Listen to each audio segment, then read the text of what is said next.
నిన్న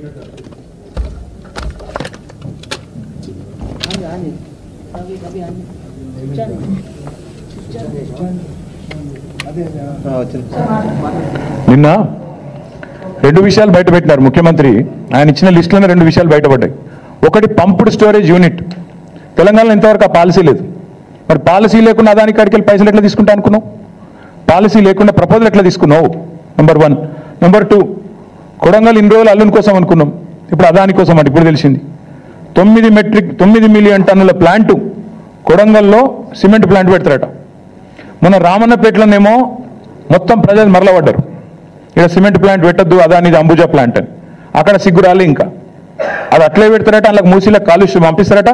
ఇప్పుడు మీదికెళ్ళి కొడంగల్లో మళ్ళీ కొత్త దుకాణం, మళ్ళీ 9 మిలియన్ మెట్రిక్ టన్నుల ప్లాంట్ అదాని గారిది కొడంగల్లో. నేను అందుకే అంటున్నా, అల్లుని కోసం అదాని కోసం అన్నల కోసం బామ్మది కోసం అమృతం పంచడం కోసమే పనిచేస్తున్నావు నువ్వు. ఇది అది ప్రూఫ్ నువ్వే ఇచ్చినావు. అసలు పంప్డ్ స్టోరేజ్ పాలసీ లేకుండా ఎట్లా తీసుకున్నావు? నువ్వు ఎట్లా తీసుకుంటున్నావు ప్రపోజలు? చెప్పండి. ప్రభుత్వానికి ఒక పాలసీ ఉండాలి కదా, నిర్దిష్టమైన విధానం ఉండాలి కదా. అదే లేకుండా ఎట్లా పిలుస్తున్నావు ఆయన? నాకు అర్థం కాదు. దాంతోపాటు సరే నేను ప్రశ్నిస్తే నేను సైకో, నేను అడుగుతున్నా, తెలంగాణని ఒక దొంగోడికి దోచిపెడుతున్నావు కదా, ఒక గజ దొంగకు. నువ్వు సన్నాసివా, సాడిస్టువా, ఏంటిది నువ్వు? మరి తెలంగాణ వనరులను ఇంత దుర్మార్గంగా దోచిపెడుతూ మీదికెళ్ళి ఇవాళ నువ్వేదో శుద్ధపూస ముచ్చట్లని చెప్పినావు. నిన్న చెప్పి మళ్ళీ మీ అనుంగు పత్రికలు ఇవాళ వచ్చింది, Adani is here to stay. Adani ఉంటాడు, బరాబర్ ఉంటాడు. రాహుల్ గాంధీ నెత్తి మీద మొట్టికాయలు వేస్తే ఏదో పైకి ఒక 100 కోట్లు ఇచ్చి లోపల మాత్రం మళ్ళా పక్కా కొసరు అట్లా ఇచ్చినట్టు చేసి అసలు మాత్రం అట్లే ఉంటుంది అని చెప్పినట్టు ఇవాళ Adani is here to stay. నేను అడుగుతున్నా, మన హిండెన్బర్గ్ రీసెర్చ్ అనే రిపోర్ట్ ఎప్పుడు వచ్చిందండి? 3 నెలల కింద వచ్చింది. చదువు రాదా, అర్థం కాదా? నిన్ననే తెలిసింది అదాని దొంగ అని. మీరు రాహుల్ గాంధీ లబలబా అని మొత్తుకుంటూనే ఉన్నాడు కదా. ఎప్పటి నుంచి ఘోషిస్తున్నాడు రాహుల్ గాంధీ? అదాని దొంగ, చౌకీదార్, చోర్ హే, అదాని ఫ్రాడ్ హే అంటూనే ఉన్నాడు. మరి ఎందుకు 100 కోట్లు ఎందుకు ఇస్తున్నావు? కొసరు మాత్రమే ఎందుకు ఇస్తున్నావు? అసలు 12,400 కోట్ల ఒప్పందాలు ఎందుకు రద్దు చేస్తలేవు? మేమేదో చేసినామంటున్నావు, అవి కూడా రద్దు చేయి. మేము వద్దంటున్నామా? మేమేదో చేసినామంటున్నావు కదా, మేము చేయనే లేదు. మైక్రోసాఫ్ట్ ఇది అదాని అంటావు, నీ పరిజ్ఞానం అది. ఒకటి మాత్రం పక్కా, ఈ ముఖ్యమంత్రి ఆయన ఇంటి పేరు మార్చుకోవాలి. ఆయన అనుముల కాదు, అబద్ధాల రేవంత్.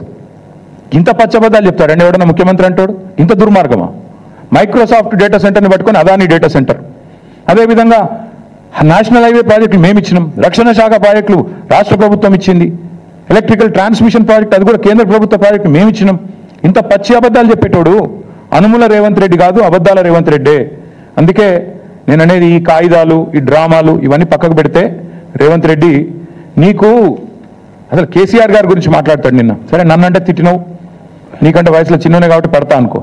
కేసీఆర్ గురించి మాట్లాడతావు, ఎంత ధైర్యం నీకు? నాకు అర్థం కాక అడుగుతా, ఏం తప్పు చేసిండు కేసీఆర్ గారు?